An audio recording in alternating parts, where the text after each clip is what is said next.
बिस्मिल्लाहिर्रहमानिर्रहीम। Travel with Aslam मुराद के साथ एक्सो न्यूज़ पर मैं आपकी खिदमत में हाजिर हूँ।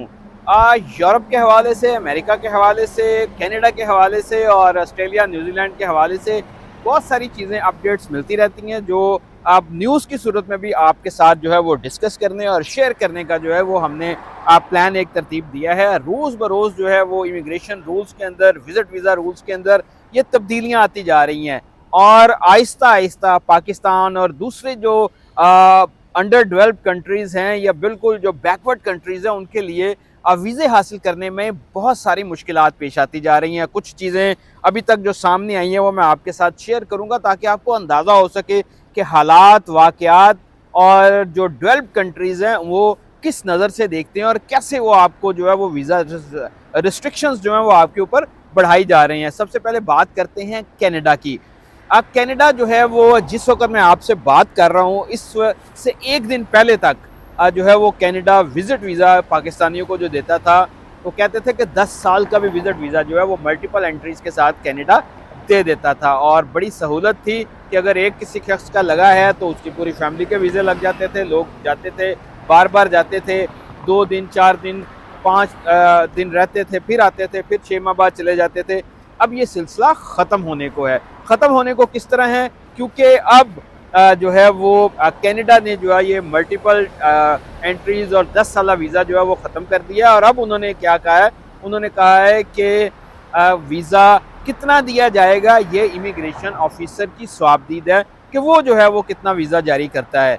वो आपको 1 हफ्ते का वीज़ा भी दे सकता है, सिंगल एंट्री वीज़ा भी दे सकता है, वो आपको 1 साल का वीज़ा भी दे सकता है, सिंगल एंट्री के साथ दे सकता है, मल्टीपल एंट्रीज़ के साथ दे सकता है और वो आपको रिस्ट्रिक्ट कर सकता है कि आपने अगर मल्टीपल एंट्री है तो आपने हर विज़िट के ऊपर कितने दिन कनाडा में रह सकते हैं। तो ये वो मसाइल हैं कि जो अब आने वाले दिनों में या आने वाली नस्ल को फेस करने होंगे, क्योंकि हालात बहुत तेज़ी से तब्दील होते जा रहे हैं, वाक़यात बहुत तेज़ी से तब्दील होते जा रहे हैं। अब कनाडा का ये तो सिलसिला जो है वो ये तो ख़त्म हो गया। दूसरी जानिब जो अमेरिका है, अमेरिका ने मुख्तलिफ़ कैटेगरीज़ के जो वीज़े थे उनकी जो है वो मुद्दत कम करना शुरू कर दी है। पाकिस्तान के जो 18 साल से कम उम्र नौजवान लड़के लड़कियाँ हैं उनको अब 5 साल के बजाय कम मुद्दत का मल्टीपल वीज़ा जो है वो B1 B2 जारी किया जाता है और ये भी एक पॉलिसी का हिस्सा है कि बच्चा जब 18 साल का होगा ही has to reappear in the embassy और द कॉन्सुलेट और उसको दोबारा जस्टिफाई करना चाहिए कि वो करना होगा कि वो क्यों दोबारा जो है वो वीज़ा लेना चाह रहा है। तो ये वो रिस्ट्रिक्शंस हैं कि जो अब जो है वो आगे महसूस की जा रही हैं। उसके बाद शेंजन्स की अगर बात करें तो शेंजन्स के जो 26 कंट्रीज़ थे शेंजन के में, इनके बॉर्डर्स जो थे वो ओपन थे। आप Italy, France, Germany, Finland, Holland, Netherland, उसके साथ स्वीडन, डेनमार्क, पोलैंड, इधर से आप स्पेन, ऊपर इटली ले लें, साथ पुर्तगाल ले लें। जिस कंट्री का भी आप शेंजन वीज़ा लेते थे तो उसके बाद you have to visit any countries in these 26 countries. Luxembourg भी उसमें है, वेटिकन सिटी भी उसमें है। लेकिन अब चीज़ें थोड़ी सी क्रिटिकल होती जा रही हैं। अब होगा ये कि ये तमाम ममालिक जो हैं वो Aahista Aahista border control system जो है वो लेके आ रहे हैं। फिनलैंड, स्वीडन, इन लोगों ने तो तजर्बाती तौर पर शुरू कर दिया, लेकिन इसके साथ साथ अब जर्मनी, फ्रांस और दूसरे ममालिक भी जो है वो इसको आहिस्ता आहिस्ता जो है वो अपने ममालिक में कर रहे हैं इसको अडॉप्ट। अब एग्ज़ाम्पल, मिसाल के तौर पर मैं अगर पाकिस्तान से शेंजन वीज़ा लेके जाता हूँ तो मैं पहले होता था कि इलीगल लोग जो है वो पूरे शेंजन में ट्रैवल करते रहते थे, कोई पूछने वाला नहीं था। ये चीज़ ख़त्म होने जा रही है।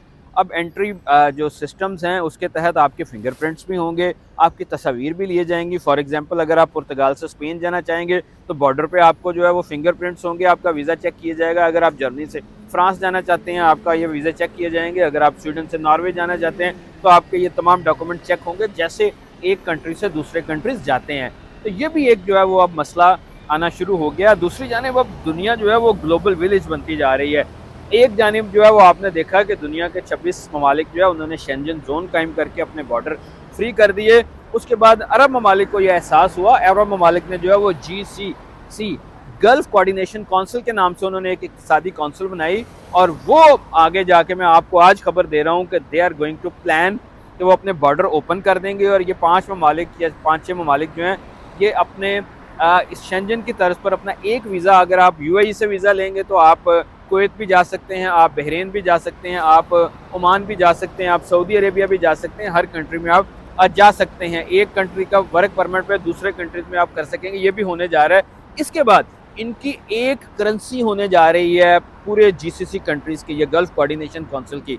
तो इसमें हम कहाँ खड़े हैं, पाकिस्तान कहाँ खड़ा है, ये आपको जो है वो देखना चला। एक और शेंजन के बाद ये गल्फ कोऑर्डिनेशन काउंसिल ये आज अपना शेंजन जोन ला रहे हैं और अपनी करेंसी ला रहे हैं। एक नई डेवलपमेंट हो रही है जिसमें पाकिस्तान भी शामिल होने की कोशिश कर रहा है।